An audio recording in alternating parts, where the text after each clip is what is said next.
মদনপুর গ্রামে ভোলা নামে এক চাষি বাস করত। ভোলা চাষি গ্রামের উত্তর প্রান্তে থাকা তার নিজস্ব 2 বিঘা জমিতে চাষ করত। ভোলা সকালবেলা কাজে যেত এবং সন্ধেবেলা চাষ করে বাড়ি ফিরত। তাদের পারিবারিক অবস্থা খুব খারাপ ছিল।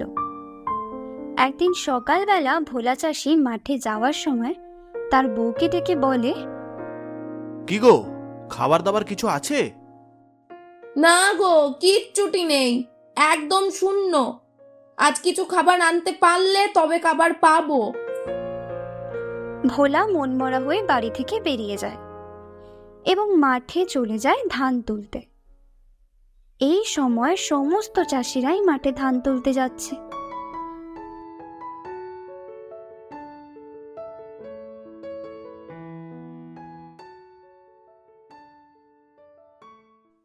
এই খালি পেটে আর কাজ করতে ভালো লাগে, কিন্তু কি বার করব, দেখা যাক আজ কিছু পাই কিনা। এমন সময় ভোলা লক্ষ্য করে গ্রামের একদল লোক মিলে একটা সাপকে পিটিয়ে মারার জন্য একজোট হয়েছে। আরে আরে, করছো কি? ওকে মেরো না, মেরো না, ওকে ছেড়ে দাও। রোজ ওই সাপটা আমাদের ঘরে ঢুকে পড়বে। তুমি যদি বলতে পারো ও আর ঢুকবে না, তাহলে আমরা ওকে ছেড়ে দেব। আচ্ছা আচ্ছা, ঠিক আছে ঠিক আছে, ও আর ঢুকবে না। এবার তোমরা চলে যাও। তারপর গ্রামবাসী চলে যাওয়ার পর ভোলা তক্ষুনি লক্ষ্য করে সাপটা একটা নারীর রূপ ধরে তার সামনে প্রকট হয়।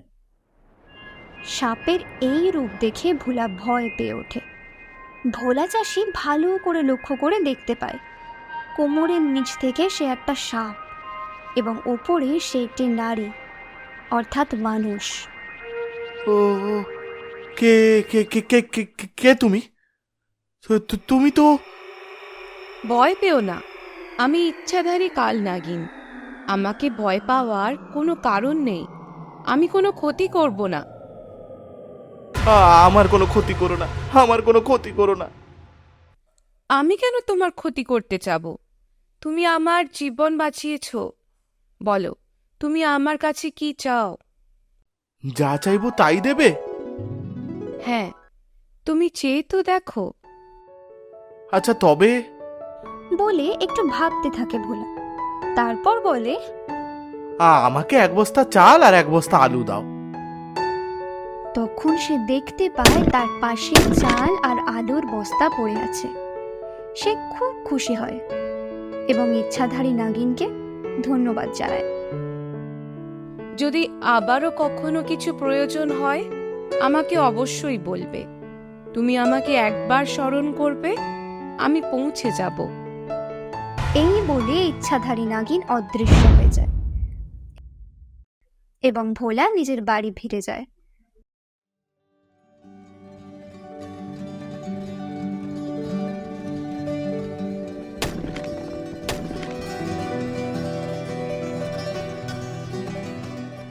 ও বউ, কই গেলে গো? দেখো কি এনেছি।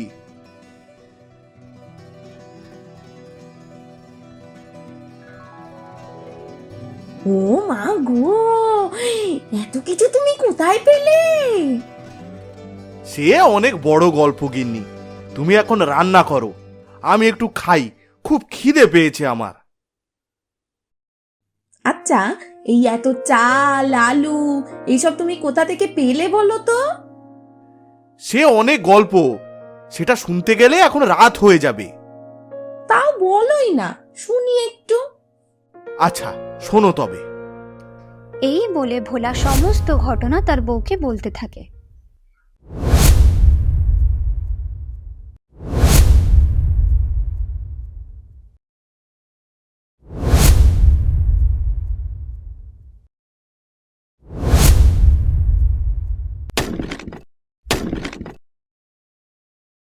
তাহলে তো আমরা আরো অনেক কিছু চাইতে পারি গো। তার মনে লোভ জন্মাতে থাকে। আচ্ছা, তাকে একবার ডাকো, আমি একটু কথা বলি তার সাথে। নিশ্চয়ই। এই বলে ভোলা সেই ইচ্ছাধারী কাল নাগিনকে ডাকতে থাকে।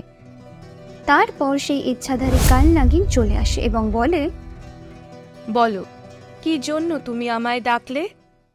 বলছি কি শোনো না, আমার না একটাও ভালো শাড়ি নেই, একটা গয়নাও নেই। ওই আমার একটা ভালো শাড়ি আর একটা গয়না দেবে গো। তখনই সেই ইচ্ছাধারী কালনাগিন তার বউয়ের জন্য নতুন শাড়ি এবং গয়না নিয়ে আসে, আর সাথে একটা মাটির হাঁড়ি দেয়। আজ থেকে তোমাদের যা প্রয়োজন হবে তোমরা সেটা এই হাঁড়ি থেকে পাবে, কিন্তু কোনোদিনও লোভী হয়েও না, তবে এই হাঁড়ি কাজ করবে না। আচ্ছা, আমরা কোনোদিনও লোভী হব না। এরপর থেকে ভোলা নিজে খেটে রোজগার করে এবং যতটুকু প্রয়োজন ঠিক ততটুকুই হাড়ির থেকে চেয়ে নেয়। এইভাবে সে তার নিজের একটা পাকা বাড়ি তৈরি করে, একটা দোকান ঘর তৈরি করে। ভালোই কাটছিল তাদের সময়। একদিন ঘর ফাঁকা দেখে ভোলার বউয়ের মনে লোভ জন্মায় এবং সে হাড়ির কাছে গিয়ে 100 স্বর্ণমুদ্রা চায়। তখনই সেই হাড়ি কাজ করা বন্ধ করে দেয়।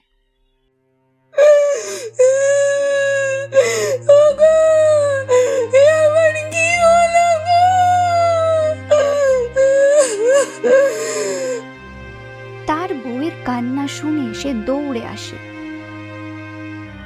তুমি লোভ করে কি চেয়েছিলে বলো? আমি তো তোমার ভালোর জন্য 100 স্বর্ণমুদ্রা চেয়েছিলাম।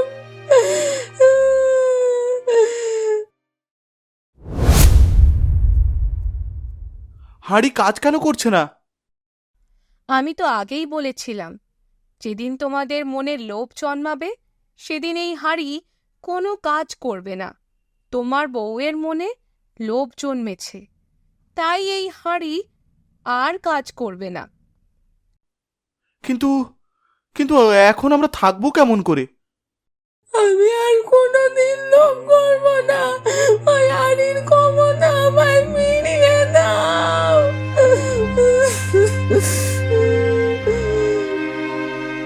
হাঁড়ি থেকে পাওয়া জিনিসপত্র দিয়ে তুমি আজ যথেষ্ট স্বাবলম্বী, তাই পরবর্তী পদক্ষেপগুলো তুমি নিজের অর্জিত জিনিস থেকেই পাবে।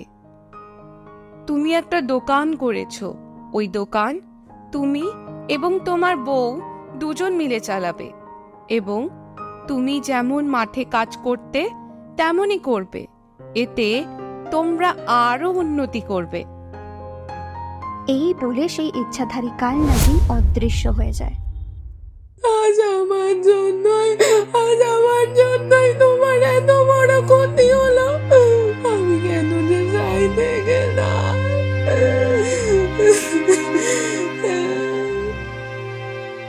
ছাড়ো, আমরা তো এই হাঁড়ি থেকে অনেক কিছুই পেয়েছি। যা পেয়েছি তা দিয়ে আরো উন্নতির চেষ্টা করব।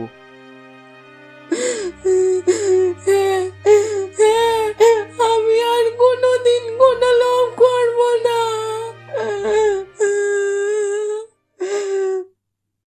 তারপর ভোলা এবং তার বউ দুজন মিলে সারা দিন কাজ করতে থাকে।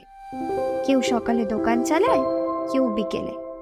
এইভাবে তারা তাদের দোকান আরো বড় করে তোলে।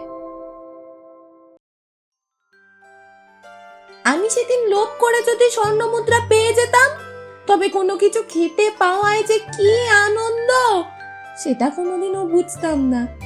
এক সময় তুমি নিজের জমিতে নিজেই চাষ করতে, আর এখন দেখো, এখন তোমার 4 বিঘে জমিতে মাছ চাষি দিয়ে চাষ করা হয়।